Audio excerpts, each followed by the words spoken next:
realizing that even if I did do something really silly or made a big mistake or looked like a fool, like that was me in a sense giving my power away and allowing myself to feel humiliated. I was giving all this power to other people as if they're like above me. I would always like be going down like this, like really shrinking myself and, oh, don't hurt me, don't look at me.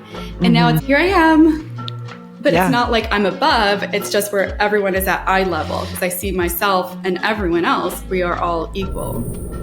Welcome to the Modern Psychedelics podcast. Thank you so much for being here and choosing to spend some time with me today. I'm your host, Lana. This is the place where we explore how modern humans can work with psychedelics and plant medicine to engage more deeply with life. You can expect balanced and grounded conversations around therapeutic, spiritual, and recreational containers. All right, let's journey. Okay, I don't know about you, but I cannot stop hearing about Kanna. It's a succulent plant medicine from South Africa. Kanna has been traditionally used by the indigenous Khoisan people for mood enhancement, stress relief, and spiritual practices. Kanna is an empathogen, so it helps us to emphasize feelings of connectedness, open-heartedness, and calm. Some call it nature's MDMA, and some consider it a psychedelic, though pharmacologically it's not a classic psychedelic. But the best part of Kanna is that it's completely legal in North America and sold as a safe health product.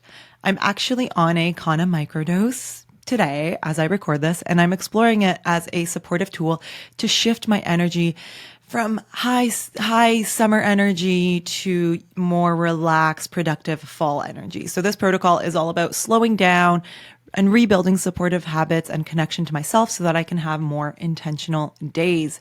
Kanna can be consumed via chewing, smoking, or making tea, but for the modern person, an extract is an easy and reliable choice because extracts are the most potent, reliable, and convenient option.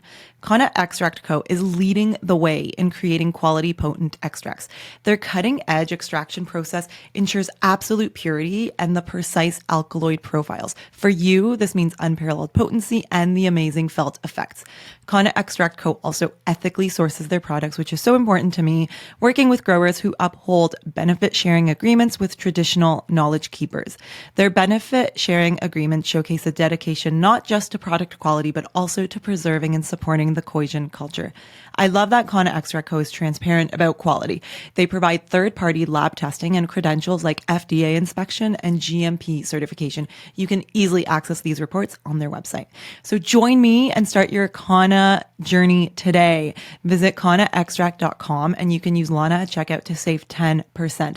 That's kannaextract.com, KANNA extract.com, and use Lana, LANA, at checkout to save 10% off your first order. You guys are going to love this medicine. Okay, back to the episode. Hello and welcome back to the show. Happy October, guys. It is one of the most beautiful months over here in the Northern Hemisphere, so I hope you're enjoying. Today's episode of the podcast is the second episode of the Journey series. You guys have heard me say again and again that the juice is in the journey. Maybe I should have called the series that, but the Journey is a podcast series that really honors this and showcases this. It's about talking to people who I have a pretty good relationship with, aka my coaching clients, and bringing them on the show so that they can show you and share with you the realities of the psychedelic path, of the journey of self-discovery and transformation and really just owning who they are. And I'm so excited for you guys to meet Karen. Karen De Luca is just such a beautiful, unique, creative soul who has flourished into such an authentic expression of who she really is. And it's been so beautiful to watch this unfold for her. Karen De Luca is a creative photographer and art director, as well as the co-owner of Studio De Luca, a full-service photo and video agency serving visionary e-commerce brands. Together with her clients, Karen constructs unique visual worlds that animate brands and bring them to life. That sure is true. Her aesthetic is characterized by authenticity, self-expression, and joy, enriched by her love for nature and color.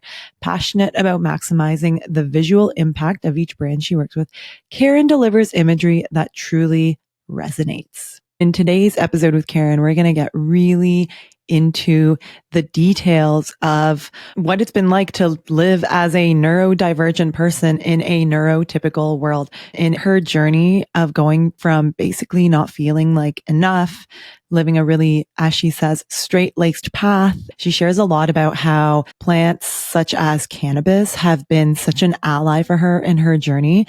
And she talks to us about how she has really freaking stepped into the artist through her photography and how she has stepped out of the shadow of other people's work and started to create work that is truly coming from her and is an expression of who she is. And for my psychedelic parents out there listening, Karen also talks about how the birth of her daughter brought to the surface the low self-worth patterns and how she really went to work on that and how motherhood has been the most psychedelic journey of her life and how parenting shifted for her on her journey of authenticity and also about having psychedelic experiences as a parent. Now, Karen, like I mentioned before, she is also a creative entrepreneur, and as a neurodivergent person, she talks a lot about how she's been able to release doing things the right way and instead do things her way, and how she has created her own rules rather than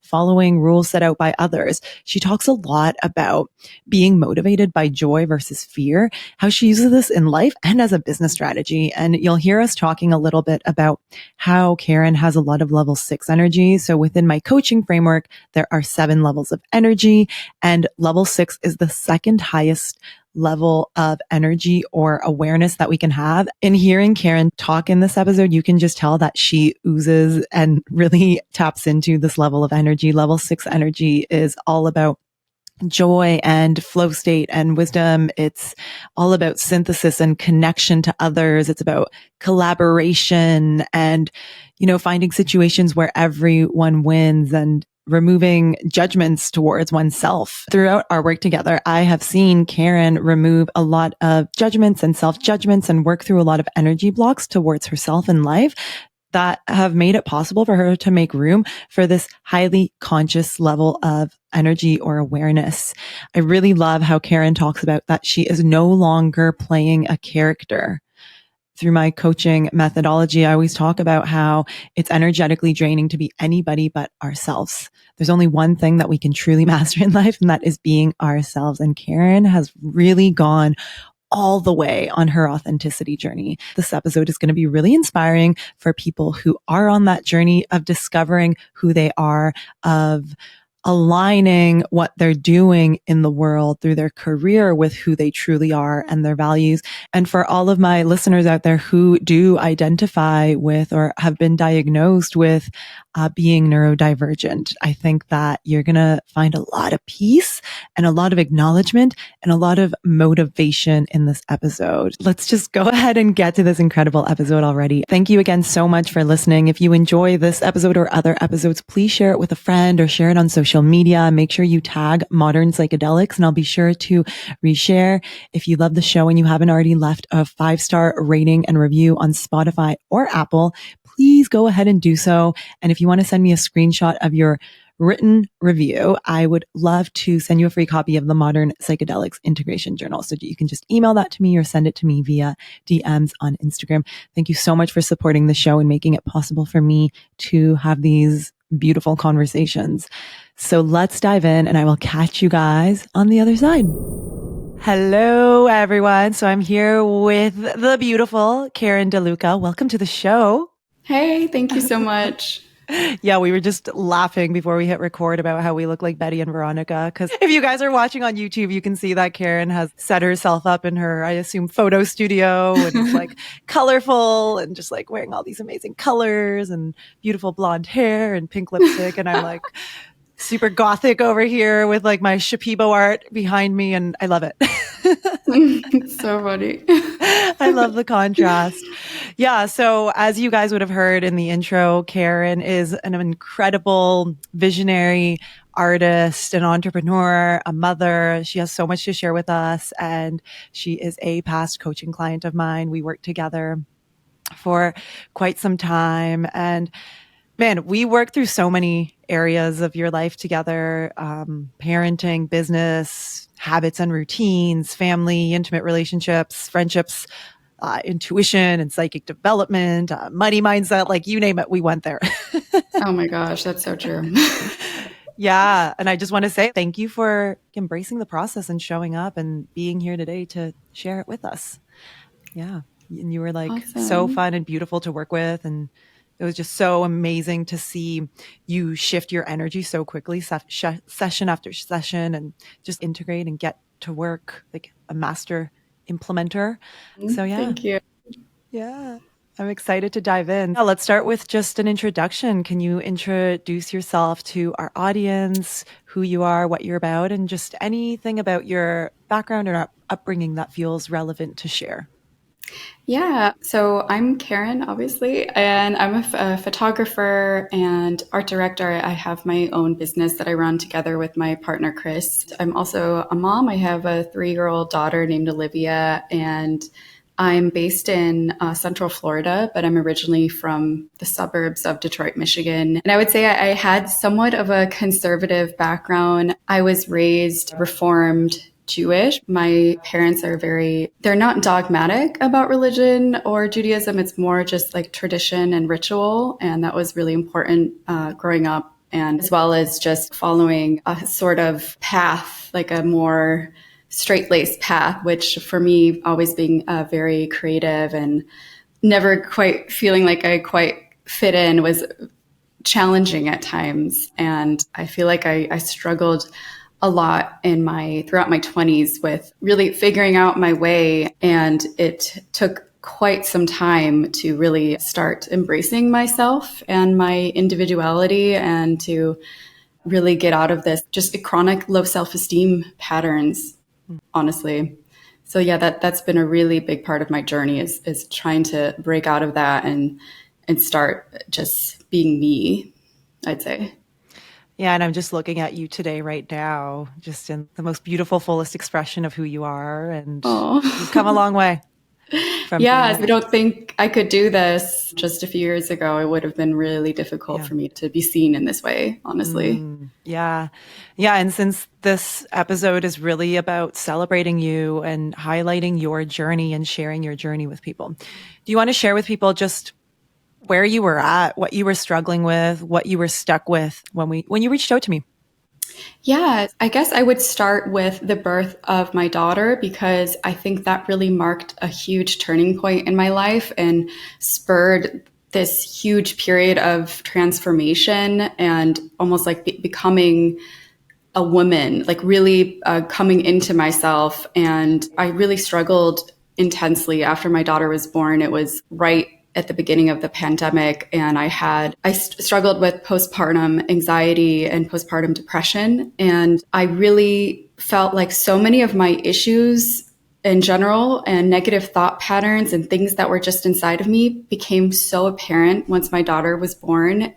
Everything like bubbled to the surface, and I realized I couldn't go on in that way, especially because I don't want that for her, and I wanted to break these cycles. I ended up getting into therapy and doing a lot of that was very helpful for those beginning years, those early days of motherhood, honestly, and getting over some birth trauma as well. And then I realized that I started getting, since I live in Florida, and I started getting really interested in plants and gardening. And I've always loved podcasts, and I discovered Modern Psychedelics and just loved the content that you were putting out. And I really admired your story so much. And I was just thinking to myself, Lana has come so far, and look at her doing this really cool thing that I think is so cool. But for some reason, I think that's not for me, that I can't do things like that because I'm not good enough, or I don't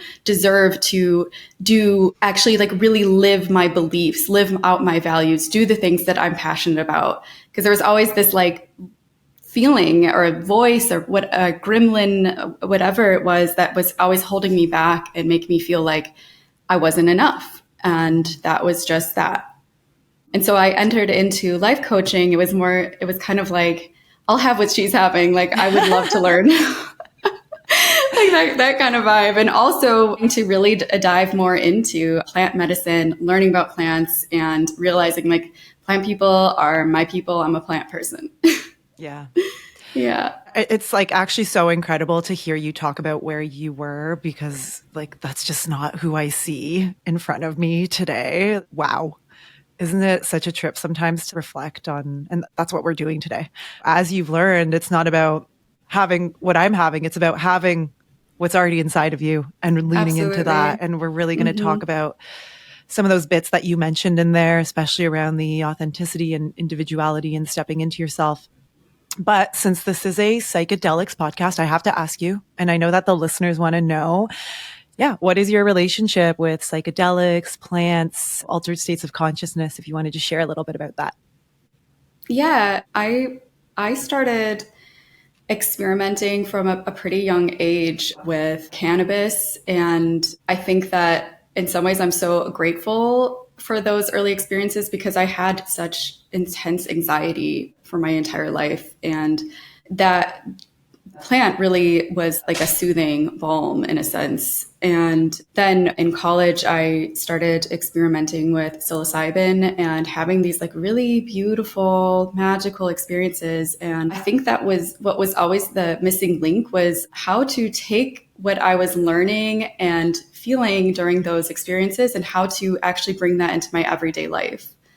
And so I think that in some ways, like the coaching journey has allowed me to really take the teachings from plants and actually implement them into my everyday life. And then I would also say that as a parent, I think of plants really as my allies, and especially like taking edibles in the evening to unwind. And that's been really a wonderful tool to become more present with my daughter, to have more patience in a sense, and to tap into this like more childlike, playful energy and get out of my head and more into my body. And when you're parenting a toddler, that is really helpful and really important. It can be really difficult if you're thinking about work and things of that nature. And then I'd say with psilocybin, more recently experimenting with it, I realized that it's giving me the ability to really halt. So I'll have a mushroom experience, but I find that it has this like afterglow effect. And suddenly I find myself having these really toxic thought patterns that are just like ingrained and stuck in me. And it feels like mushrooms give me the ability to stop and to recognize that it's happening. And I don't feel that can necessarily, I think that's a really difficult thing to do with like traditional talk therapy, for example, or through like traditional therapeutic modalities in general. I think plants, they help us open up and change like I guess it's called like the default mode network, the neural node network. Yeah. What I love about your share there is that even at such a young age, even if you didn't have a word for it, but you did recognize the importance of integration and treating your experiences of altered states as an opportunity for transformation and an opportunity to bring some of those gems that you experienced during those altered states into your everyday life. Mm-hmm. That's so true. Yeah. Yeah, that's awesome. Yeah, so the first thing I really want to dive into that has inspired me the most about watching your journey unfold is, wow, your journey of authenticity and just like really owning yourself and your gifts and all of that. One of the goals that we set goals together at the start of our coaching relationship, and one of yours was around to show up authentically in all areas of your life and to have clarity around who that is. This was like, what, a year ago? maybe? Yeah, Something I like think that. something, yep, Something around like then. that. Yeah. I think so many people out there listening to this can relate to this desire to just show up authentically and to be true to themselves and to live their lives, right? Who am I authentically? So I'm just going to be super open-ended here, and then we can get deeper. Can you just share with people listening what that journey of authenticity has been like for you? Yeah, absolutely. I think that for most of my life, I always felt that who I intrinsically was simply not enough, that I was not lovable, inherently of value, and that I always had to push myself, shove myself into a box, try to fit myself in, like squeeze and force and push through. And I think that the coaching journey finally allowed me to relax into myself. And I think that in the past, I've done forms of coaching, and it felt like it was always focused on like checking off a to-do list and increasing my productivity and developing a consistent morning routine. And quite honestly, that is not me. It just isn't. I am not always consistent. I don't have consistent productivity. I ebb and flow. I just decided I simply can't keep forcing myself to fit into what I think an entrepreneur is supposed to be, or even in the past, an employee. It just doesn't work. I'm killing myself. It makes me sick. Also, in within my business, I felt like I was constantly burning out because I was so attached to specific outcomes that my clients would always love whatever I would do, that whenever I would create personal work, I always created it with a expectation that somebody would see it and I would get positive feedback. I was at times able to tap into joy, but I would say now more than ever, I'm motivated from a place of joy rather than fear. And I think that is really, to me, what authenticity is about. And it's almost no matter what I do, no matter how many mistakes I make, I'm still enough and I'm okay. And I can make a mistake or do a really crappy photo or have a really bad year in my business, or maybe I accidentally lose my temper with my daughter. I always have the ability to repair or to try again. And it doesn't change my value. And I believe that is true for everyone. Yeah, so it's been quite a powerful shift in mindset to be operating from that, because that just leaves so much space to just be and to relax into myself more. You're oozing that level 6 energy, the joy. Yeah. What are some of the traits or qualities about yourself that you felt like you had to hide or put away or suppress? I did work in like traditional jobs, and I felt like I always had to adapt to the ways that people would socialize, and I had to just make people feel comfortable and talk about things that not I wasn't necessarily interested in, but it felt like expected. I'm someone who has a lot of interests, and I kind of cycle through the interests, but I'm obsessed with researching things, and I love to nerd out about a lot of things. Like that is my like number one passion, is probably researching and learning and I trying can new relate. things. Yeah, I think that is like the spice of life in some Yeah. ways. It's like learning, and like I love to geek out about my interests, honestly. And so now I'm just sharing that and being open, and I enjoy to indulge in cannabis edibles. And I think I'm really interested in psychedelics and these types of things. Instead of pretending that I'm this like straight laced professional corporate woman, I'm just like really trying to put it out there and like no longer play a character, if that makes sense. I'm just showing up as me in all areas of my life, also with my clients. And I'm just obviously with discretion when it's appropriate too. Yes. But yeah, it's really just trying to be my unfiltered self, because I just realized I want to be around people, and I want to attract clients that vibe with that and that want me and not the character of Karen. I remember you said that in later coaching session, that whole, I feel like I'm not playing a character anymore. And it was in relation to your creativity. There was a point where you were just like, I have a unique point of view and a unique perspective as an artist, and I'm tired of hiding behind the shadow of other artists that I admire or doing work in order to seek praise. Do you want to talk on that a little bit? First of all, I would say that I'm neurodiverse, or I'm like neurodivergent. The way that I approach my work isn't as perhaps structured as other people, but there is a flow to it. And I've listened to business advice, and then I simply realized this is not for me. This is for a different brain. Like this, no, I can't.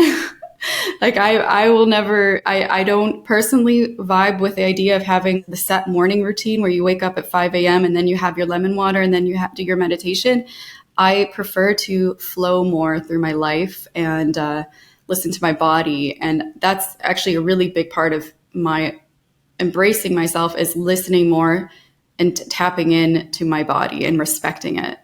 Yeah, I remember like you really like to tune into the seasonality of life and the cyclical nature of life. And I think like just owning your neurodivergence instead of pushing it away, like really embracing it as a part of yourself, is a part of the authenticity journey, because it's a part of who you are. So like, let's work with that. Yes, we don't have to like do all these things or whatever, just do the things so that I'm no longer neurodivergent. Like, how can you actually work with the neurodivergence? Right. And I think you've done that in a really beautiful way. Yeah. And I think what I realized is I needed to build systems to support myself instead of fighting myself. And also realizing that I'm a team person. I love partnership and collaboration and level 6. I love that. I find such a wonderful way to work, and it's not coming from a place of like competition or fear anymore. It's more about let's support each other. And for example, with my husband, Chris, he has a lot of complementary skill sets that I don't necessarily have. And I love that I'm able to lean on him. And so it's really just shifting expectations for myself and finding ways that I can get support and be open about things that perhaps are difficult for me. Yeah. I'm really curious to hear, like, how has your business, your work as a photographer, your journey as an art director changed, perhaps evolved as you have started claiming your authenticity and just like being who you be? Yeah, I think that, again, it goes back to operating out of joy and being motivated by joy versus fear. And I feel extremely blessed to be able to do what I do and to create work with really amazing clients and with really lovely collaborators as well. And perhaps in the past, when I would work on an art direction concept, there would be a lot of tension and insecure energy. And now, because I let myself off the hook in the sense that it's okay if they don't like this, it's okay if I fail. Now it's much easier to tap into a creative flow state. And I would also say that cannabis is a wonderful tool for that as well. Like, one of my favorite things to do is to take an edible and then start brainstorming ideas for an art direction concept. And it's just, I love that. It helps me get into flow and all of these different, I don't know, so many like things that are like floating around, some like patterns emerge, and it's so cool. I totally get it. Sometimes I will like smoke some cannabis at 9 or 10 p.m. and I'm not intending to work, but then all these ideas for podcast episodes just start flowing through me, or all these ideas for content just start coming up, and I'm just like, okay, I guess I'm working. But it's so fun. It's coming from that state of flow, and it's so amazing to tap into that. And what a great like reflection and example of working with these medicines in a really supportive, unusual way. Yeah, totally. Could you reflect on some of the challenges or narratives, the stories that you've told yourself or that you've been telling yourself that you overcame and reframed in order to really step into this authentic version of yourself? I think that there was this fear of the public eye, fear of humiliation, fear of being seen, which is honestly really sad. A fear of being seen. Someone would see who I really am and then not like that. And I would feel this feeling ostracized. And I feel like I've had to really confront that and work with that energy a lot. And I'd say that also the relationship with plants has really helped me work through that and find that love for myself. What was the reframe for you to release that fear of judgment and ostracization? Again, it goes back to realizing that even if I did do something really silly or made a big mistake or looked like a fool, like that was me in a sense giving my power away and allowing myself to feel humiliated. I remember this was something that we really talked about. I was giving all this power to other people as if they're like above me. I would always like be going down like this, like really shrinking myself and, oh, don't hurt me, don't look at me. And now it's here I am. But it's not like I'm above. It's just where everyone is at eye level because I see myself and everyone else. We are all equal. You really have such an ease with authenticity and an ease with yourself. I just see such a beautiful allowance to just be you. How does it feel to have come such a long way in such a short period of time with the authenticity piece? It's honestly, it's so liberating to no longer be ruled by insecurity. And I feel like the joy that I'm able to derive from my everyday life it's beautiful when you kind of can come home to yourself and you're not afraid all the time. I'm sure a lot of people who've struggled with chronic anxiety perhaps can relate to that. It's very intense. And yeah, it's very liberating and like wonderful to just have all these things to look forward to, and the ability for me to tap into creative thinking is so much stronger now as well.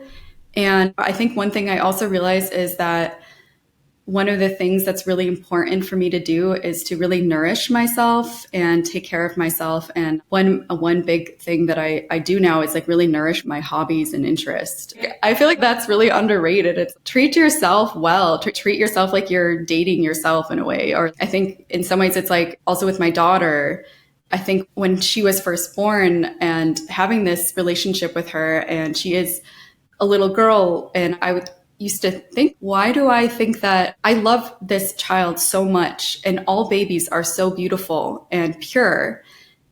But why did I somehow think that wasn't me at one time? Do I not deserve that love too? Because I'm me somehow, because I'm this adult person. But I was also that little baby once, just like everyone. We were all born adorable, sweet babies. And we obviously develop and grow, but we still are just from being born lovely in a sense. So yeah, your just like spiritual journey of becoming a mom has been so like rad. And you've really leaned into that. And I think giving oneself permission to nourish oneself through hobbies and interests and food and whatever, just giving yourself permission to nourish yourself in that way is huge. But especially coming from you, someone who is married, someone who has a daughter, I can only imagine that it would be even more challenging to give yourself permission to do that. So how did you manage that? Like, how did you get there as a mom? I think it was the first year of motherhood was so hard because I had this idea in my head about who a mom was and like how I was supposed to be. And I felt so far away from that. And therefore, I suffered a lot unnecessarily because of almost like media narratives I had in my head about how mothers are. And I also felt the mother's needs were never important.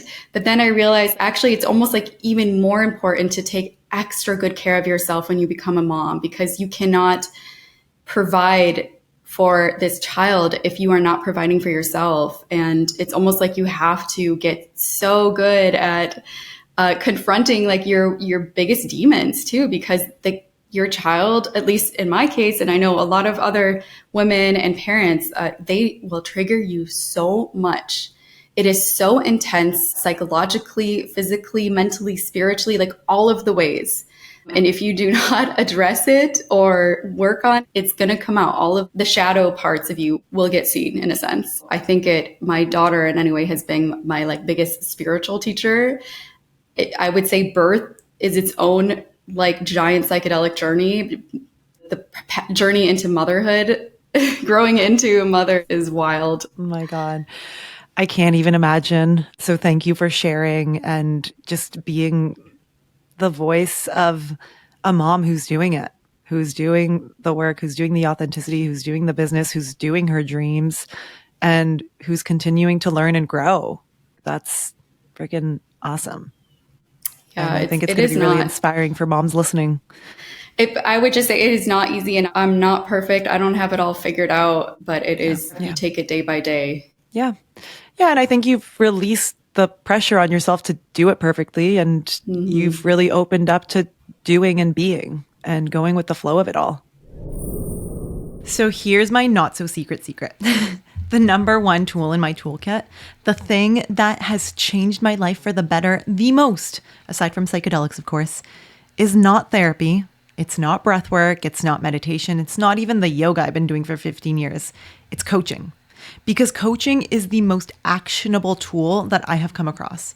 A few years ago, I fired my therapist and hired a coach. And working with a coach helped me start moving in the direction I wanted to move. And I finally stopped feeling stuck. I fell so in love with coaching, even though I wanted to become a therapist at that time. I decided instead to get trained and certified as a professional coach. As a psychedelics informed life coach, I work with people who are on the psychedelic path, which is probably you if you're listening to this podcast. The Global Coaching Client Study from the International Coaching Federation shows most clients who work with a professional coach report improved work performance, more growth and opportunities, greater self-confidence, enhanced relationships, more effective communication skills, better work and life balance, and an improvement in wellness. According to the same study, 99% of people who were polled said that they were somewhat or very satisfied with the overall coaching experience. Coaching works. I see similar results amongst my clients every week. You can actually read their beautiful in-depth testimonials on my website at modernpsychedelics.net. Along with being psychedelics informed, my style is process oriented. We live in this outcome obsessed world where our default mode is to live life for the destination or the end result. But I have come to understand that the gifts are actually in the journey, and that's where we grow and learn and enjoy life the most. So that's why I equip my clients with tools and skills for the long game of life and the long game of medicine work. I'm currently onboarding new one-on-one clients into my coaching practice. So if this sounds like it would be supportive for where you're at, get in touch with me. I would love to hear from you. And you can click on the link in the show notes or head to modernpsychedelics.net/coaching. There's lots of info there for you along with those testimonials. I can't wait to connect with you. That's modernpsychedelics.net/coaching. Okay, let's go back to the episode. Yeah, I think a big thing is being able to practice self-compassion. And if I feel that I'm not parenting the way that I would want to, then it's really releasing shame and getting out of the self-judgment, because that just prolongs the experience and it doesn't help. And instead it's like coming back to the self-compassion and being like, why am I extra impatient with my kid today? Maybe it's because I haven't slept enough. Maybe it's because I'm working so hard and doing so much and I don't have a village of support around me. So maybe I should take the pressure off myself a little bit more and see what other resources I have in my community so that I can fill up my own cup as well. Yeah. Yeah. Again, like just so beautiful to hear you speak in this way. And you have moved through a lot of shame and a lot of that not enough voice. So let's talk about that a little bit. So just a little bit of background for people listening. We're going to refer to something called the gremlin. It's just in my coaching framework. It's that not enough voice that we all have, that we all carry. It's perfectly normal to have it. It's just a little bit unique and different for each of us, depending on our, past experiences. So with you, Karen, we actually dove right in. Yes. Like literally the first session, I used one of my most advanced coaching tools with you to uncover and confront and make friends with your gremlin. We just got right in there. Sometimes happens. Can you share with people what that journey has been like working with your gremlin and that not enough voice? Yeah, I would say that I remember that first session. It was so powerful because I remember I really felt like I was going into some sort of portal and visiting with like my child self, and also seeing this entity. I remember we named the voice. It was Alice. Yeah. Yeah, I remember you had a strong visual experience. Yeah, it was very intense. It was cool. I was like, whoa, what was that? What did you just do?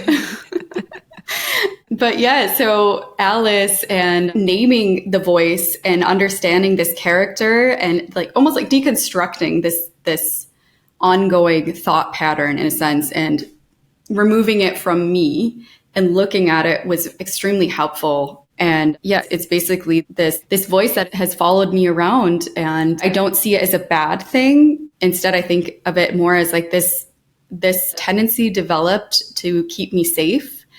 And it's essentially like a maladaptive pattern in a sense, but it really made sense from when I was a kid. And it was trying to protect me from bad feelings and from humiliation and rejection, things like that. And which like so clearly showed up in your work, right? Yeah. Not anymore. Really, not anymore. Not anymore. Yeah. Yeah. So I would say also I felt this voice, Alice, was keeping me from really showing up at my highest self and pursuing the things that I really wanted to pursue. It was always like, and if I would do something, show a little bit of myself, it was like, why did you do that? See, you shouldn't have done that. It's almost like the voice We're was saying, no longer safe. Yeah, I'm trying to protect you. See what I mean? See what happens? What changed for you from simply bringing an awareness to that voice? What started changing for you after just like identifying it and becoming aware of it? I'm a person who's really in their head a lot, and I can rationally understand things and have a logical story about what's happening in my head. But if I don't integrate it into my whole body, it's not necessarily going to change. And I think that almost like having the somatic experience of going back into my childhood and feeling like I was really there and seeing myself somehow really shifted things for me. And I'm not quite sure how to word it, but it was like all of this, the coaching and the plants and the things I was learning about and starting to integrate almost like my body and my senses more, because I am an extremely sensory person. That seems to have been something that's really helped me shift away and almost like tapping more into like my heart instead of just thinking, I'd say. Yeah. I don't know. I hope that makes sense. Yeah, totally. And as I'm sure you're noticing, like that gremlin voice doesn't necessarily go away. It pops up every now and again, like maybe less often the more that we work with it. So it's not so much about like completely getting rid of it. I don't even know if that's possible, but it's that awareness of its existence and what it's there to do that helps us like just relate to it in a different way. We can be like, oh, okay, I see you, I hear you, but actually I don't have to operate as if you're true. Like I can choose to see things in a different way. Right? Absolutely, because I'm a different person now than who I was when you were created. Yeah, absolutely. Yeah. What are you noticing about your relationship with that voice today? Does it come up often? Like how do you deal with it when it does come up? It does come up. And again, I think it's like tapping into the heart center, and maybe it's because I'm a mom. So this is like very activated within me, but it is like very much extending love to the different parts of myself that perhaps have like wounding, or it's almost like seeing like the inner child, like the scared inner child, and like really mothering myself, being a parent to myself, and just taking care of myself and reassuring myself and being like the parent and like taking care of the small child that perhaps doesn't understand what's going on, but okay, I know what's going on. I see this is showing up. I see why it's happening, but I don't need to let this take over. Yeah. Sounds like you're learning to be a parent to yourself as well as parent to Olivia. So Absolutely. Beautiful. Yeah. And one of the things that we did, I don't know if you remember, we did that trigger journal. Do you remember that? Keeping track of the triggers? Yeah. Yes.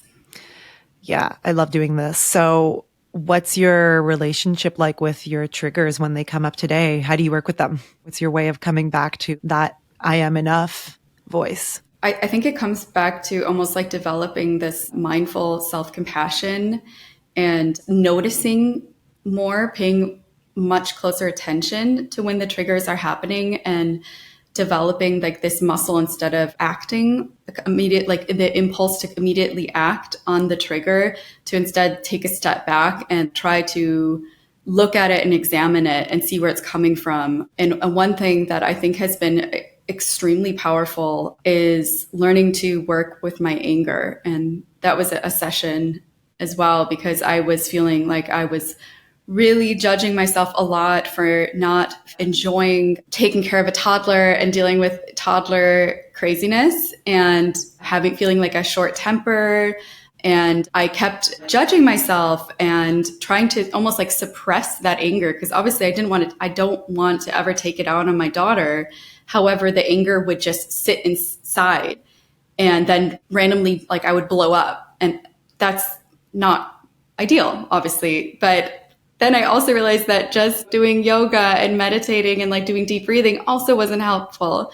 And so one thing that we really talked about was like how to work with that energy and the yang. You introduced me to this concept of yang. Yeah. Yeah. So I feel like now when I get really angry, I honor it and try to express it in healthy ways, like through dance and music and even gardening. Like I sometimes will take my shovel and like really get into it, or like stirring the compost. So it's a very active use of that catabolic energy. Yes. Good job. Yeah. I'm still looking for other ways to release it. I was thinking of getting a punching bag, honestly. Yeah. Oh my gosh. I want to get back into doing Muay Thai and boxing, because that's like such a good way to do it. Totally. Yeah. But wow, you've really developed a beautiful practice of self-acknowledgement and self-compassion. And I think that's such a little unexpected like gift of the coaching journey, because I'm always acknowledging you, of course, because you're just doing amazing work. And I love to reflect that back to you. But then I'm also asking you to acknowledge yourself. So we're really building this practice of self-acknowledgement. Absolutely. And I think that the coaching framework is such a wonderful tool. Just having that to fall back on, it made me feel empowered to take on situations in between our sessions, to actually have the tools to work through these triggers that I have and that still do come up, because I'm human, of course. And and it was in a way that I felt like therapy could not. I love therapy. Therapy is amazing, but it didn't feel like I was like really intense emotions in between sessions, for example. Interesting. Yeah. I'm learning more and more that most of the tools and resources that we need are within. And it's all about the perspective that we're bringing. And I really hope to empower the people that I work with to see it in that way, because that is freedom, right? That is true freedom. Yeah. Yeah. And I think also just within the coaching container and like feeling that I could really be so vulnerable and so honest. And so really thank you for that, for being such a great coach too. Thank you for being you and for being open to it and for being vulnerable. You did it. I just asked the questions. You're the one doing it. A lot of what we've been talking about up until now was within our first 12 weeks together, where we were meeting every week and it was a deep dive. And then you decided to continue on for an additional 12 weeks bi-weekly. And I actually just learned through ICF that 6 months of coaching is the sweet spot. So I didn't know that. Yeah. Who knew? But we did a check-in and we were like, okay, what do you want to work on? And our second round was all around, you wanted to gain clarity on how to scale your business in a way that feels authentic to you, to take aligned action, and to increase your self-confidence as a business owner and creative. Yeah. So I remember that you were really learning to like embrace structure and rules, but do it in your own way. Right? Yes. Like you were like hesitant and you didn't like structures and systems, but you were learning to do it in your own way, in a way that works with your neurodivergence. Yeah. Can you just speak a little bit about that for people who are listening and maybe feel resistant to structure, like how you've embraced doing things your way instead of quote unquote the right way? Yeah, I think one thing that's been important is to take all advice from other business owners or just coaches or entrepreneurs out there. Just take it all with a grain of salt and realize that everyone has their own journey, and what works for one person doesn't necessarily work for everyone else. It's been just like realizing that there is no set way to run a business, and that I could really create my own ecosystem that works for me, that really nourishes me and feels more anabolic. Yeah. And yeah, so I think that I always thought that, I think like what I realized and was so thankful for, it was like when we started coaching, is that you didn't want me to start like making tons of to-do lists and creating really big, crazy goals or structures and really making huge shifts. And I think one thing I've realized is I really like small incremental changes, because they feel comfortable and I can really ease into things. And then what else? I also, throughout the journey, I ended up doing a total rebranding. And because I just felt like the old branding did not feel, while I loved it, it just wasn't necessarily a good reflection of me. And now I feel like I have this brand that is a really beautiful container for me to just show up in, that I don't need to again, play the character. And then also getting business advice or learning from other people with ADHD, or people that just identify as just different from the mainstream or from the masses. That's been really helpful too. And just realizing that I'm so blessed to be able to do this, and I can also do it my own way and find the right people to work with. And I would also say that a big part of it has been realizing that the collaborations and partnerships are, for me, and like the key, it seems, for growth. And that feels so wonderful, because it's like win situations. And yeah, and also even like talking about, for example, talking about money or budgets and negotiations with potential clients. It used to be like really, oh, I don't know. But now it's very much, no, let's win. Let's be very honest and transparent. Let's take this bad vibe out of talking about money. And this is like a mutually beneficial relationship. So how can we really come together and do really great work and enjoy this process? You're just operating in such a novel way. This is the future of business, especially for, and I think like something we haven't really talked about, but there's this like the shadow of the artist and like being the starving artist and the weight associated with, can I really make money doing what I love as an artist? And man, you're figuring it out and you're doing it. Yeah, it's definitely not easy to shift away from these kind of old school mindsets. And one thing is not always just valuing profit over everything else. That's just not me. Yeah. And that's not how I want my business to operate. Yeah. But I think it's perfectly acceptable to want to make enough money to support my family. Yeah. And to ask for your worth to be returned, right? Your value that you're providing. Yeah. Yeah. Mm-hmm. Yeah. But just looking at that from a win perspective just changes like how you price things and how you work with people. So again, it's all about perspective. Absolutely. It really is just reframing things. And I just removed this narrative from me that I need to use weird sales tactics or something like that. No, it's just, I'm so glad. Good. Yeah.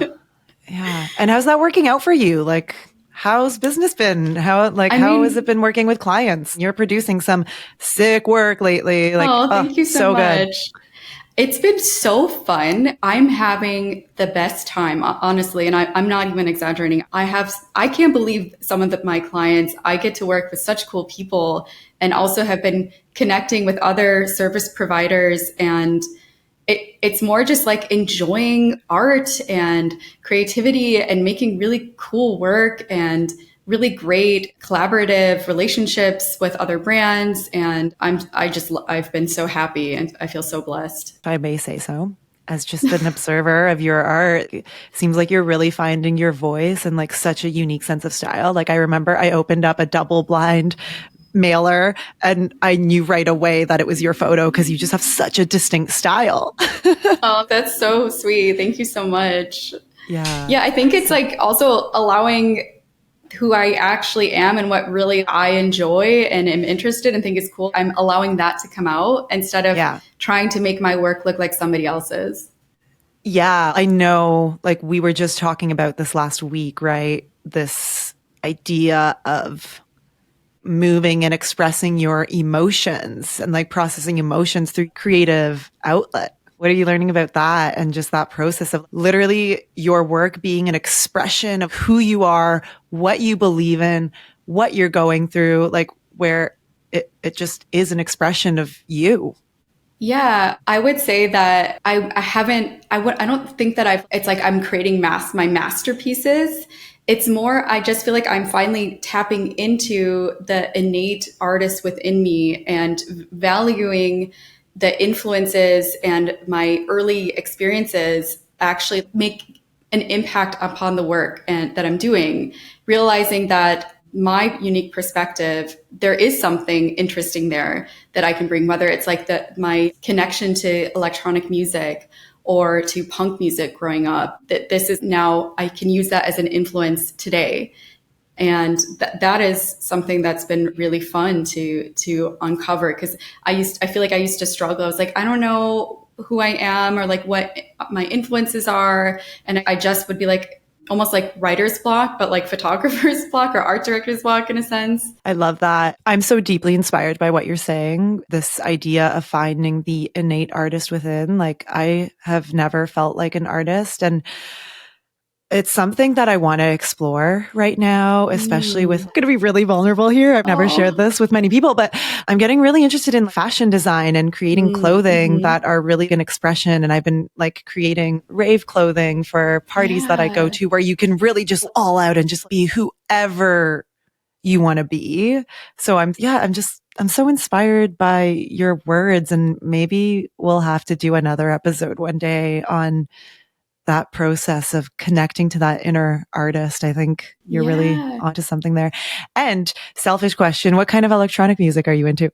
I'm into so many different types. I really love house music and techno. I'm from Detroit. German roots. Yeah. Detroit.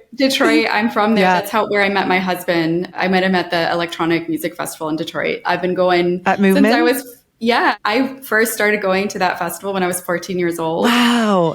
And I feel very blessed to have grown up in Detroit and just being able to like have all these like really awesome, this amazing music culture and music history, and with Motown and techno, being close to Canada, Windsor. So there's a lot of different influences. I grew up just like going to shows, and now what I'm really into is, who would I say in particular? I really love like more, just like housey dance music, because that's something I loved to dance like so much.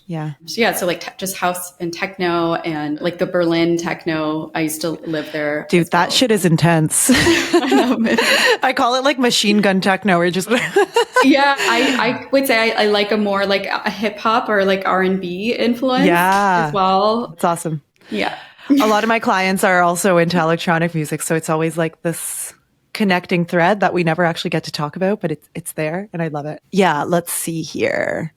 Just to keep following the thread of that creativity, how do you thrive as a creative person? I think, again, it goes back to giving myself, not expecting to always be creative and to always have this like high output, not putting this pressure on myself, and also not putting pressure on myself to have it all figured out or to like always be happy. And it's just like letting go of expectations, and then really getting enough sleep. I think sleep, if I was religious, like I would create my own religion that centers around sleep, because sleep is everything. It is so important. It's so underrated. It's the number one life hack. Seriously, just like sleeping and eating well, extremely important. Going outside. Oh my goodness. Going outside is. Yeah. How does nature inspire you? Oh my goodness. I feel like this was part of our coaching. You started to encourage me to look at my business the way that I look at my garden and my yard. Oh, yeah. And that has been so powerful, especially because I have a compost, and you can understand logically how compost works, but to actually witness it and see it happen is another experience entirely. Like how you put all these old scraps and then they're like, there's all these worms and maggots and cockroaches like decomposing, and it seems like disgusting, but then it becomes this beautiful, rich soil. And that also just going outside on my plants, seeing what's growing, seeing what is like popping up in my yard is grounding, nourishing, so relaxing, gets me out of my head, out of this like anxious space and more into my body, which is, I find so important to be here and not always up here. Yeah. Yeah. Yeah. It's beautiful. You have such a strong connection to nature, and I'd love to see you lean into that. Yeah. This has been so great. Let's finish off with just a little conversation about parenting, or, you know, psychedelic parenting, if we want to call it. For all the mamas out there, I want to just acknowledge everyone and have Karen speak a little bit on this. Yeah. I think you're just such a wonderful mother, like just so much love in your heart for your girl. Yeah. How has your relationship to being a mom evolved throughout this journey of authenticity? I think that one thing that's been a really huge shift in thinking is seeing my own personal struggles with parenting, not as personal failures, but more as collective issues, that I'm not in this alone. And it isn't just about me as the mom, it's about the whole community. And I think that's a really important way to look at it, because the expectations for mothers are insane. And the pressure to be a perfect mom, whatever that is ridiculous. And it is so incredibly hard. And I just think that mothers and parents in general don't get enough support. And yeah, I guess I would say that don't be hard, like mindful self-compassion, use plants as allies to help you, and always remember that it's not just about you and you're not failing, or it's okay to make mistakes, and it's a much bigger than just us in a sense. And yeah. And mothers are also awesome, and they're amazing. You're the best. Oh, moms are everything. I love you, Mom. Yes, I love you. Yeah. How have the medicines or psychedelics been of assistance to you? And how do you kind of, as a mom, work with them? Are there like boundaries or rules that you have?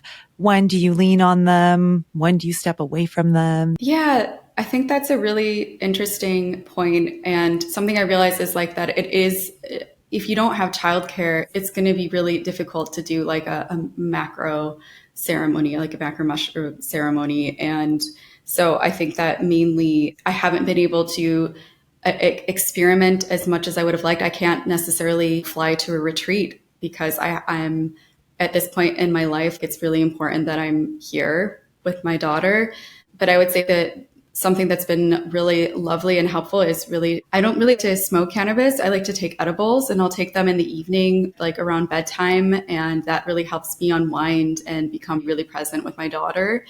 And then once she's asleep, then I'll have this time to myself, and I'll spend some time with my husband as well. And we can just honestly laugh. And I think that's something that I love so much about the plant, is that it's like really, it just takes the edge off. And like, I think like everyone needs to enjoy their life a little bit more and just relax. Oh my just gosh. Like chill. And like everything is very funny too. There is an irony to this thing called life. Yeah, there's a humor to it all. Yeah. Thanks for sharing that. Yeah. The last point I have is, so if I can offer you an observation, that something that I've seen in you is that we often talked about like giving yourself grace, and especially giving yourself grace as a parent. And I think you really nurtured that ability and stepped into just giving yourself grace and reminding yourself that I'm doing my best and that's really all that you can do. Can you tell people about that grace, especially in regards to parenting? I guess I could even bring it back to the early days when my daughter first came home. And that was such a huge shock because everything I thought about how motherhood would be turned out was complete opposite. Of course, you had that like unconditional love, but it was just so intense. And I remember like looking online at like in the lead up to the birth, I was looking online at like mom influencers, and they had built this like this visual world that seemed so beautiful and like everything matched and the colors were so cute and their babies were adorable. And the breastfeeding journey was like no big deal. And they're like earth moms and like earth goddesses. And then like I had a really traumatic birth and struggled with breastfeeding and just, I was like, what the fuck? Honestly, what is this? What those mommy bloggers should have disclaimers. Yeah, seriously, I'm not kidding. It did my experience, and maybe that is accurate for them. And I know for some women, it is a very graceful transition. For me, it was not. Yeah. It definitely was not. Did you handle that today, right? With this new level of grace and self-compassion that you have for yourself? I would tell everyone in my immediate surroundings, I need help. Give me the help now. I cannot do this on my own. I don't care whatever you think I'm supposed to act like as a mom. I don't have this by myself. Give me the help now. I'm not ashamed to admit that I need help. So get support. I would also say just in general, line up in advance. If anyone that's listening decides to have children, get the postpartum, like a perinatal mental health professional, find that person, figure out if you can get a night nurse, reach out to your community, think about things like that, because it's really hard to do it alone. Yeah. Sounds like it. Wow. Yeah. Thank you for sharing that. This has been awesome. Any last words that you want to share with people listening? Again, going back to that, like finding the inner artist, I personally believe that everyone has an inner artist. If you look at children, they're all so creative and so interesting. I also would say that plants have really helped me see that more, like tapping into that and slowing down and seeing this like how children are. And so I guess I would leave this conversation with like, to anyone listening, find what brings you joy and follow that and what lights you up. And just do it not with any expectation and do it without the fear of failure. Just do it because it's fun. Enjoy the journey. Oh my gosh, you're inspiring me so much. I'm like, I'm going to go and get the artist's way and I'm going to do it and I'm going to discover my inner artist. That is a beautiful book, though. I love that book. So highly recommend or whatever. But as you were talking, it was just like lighting up inside of my heart to be like, yes, I want to find my inner artist and just start creating. That's amazing. Thank you for that. I needed that. Yeah, no problem. I love what you've already done. So I'm excited to see more. Thank you. Yeah.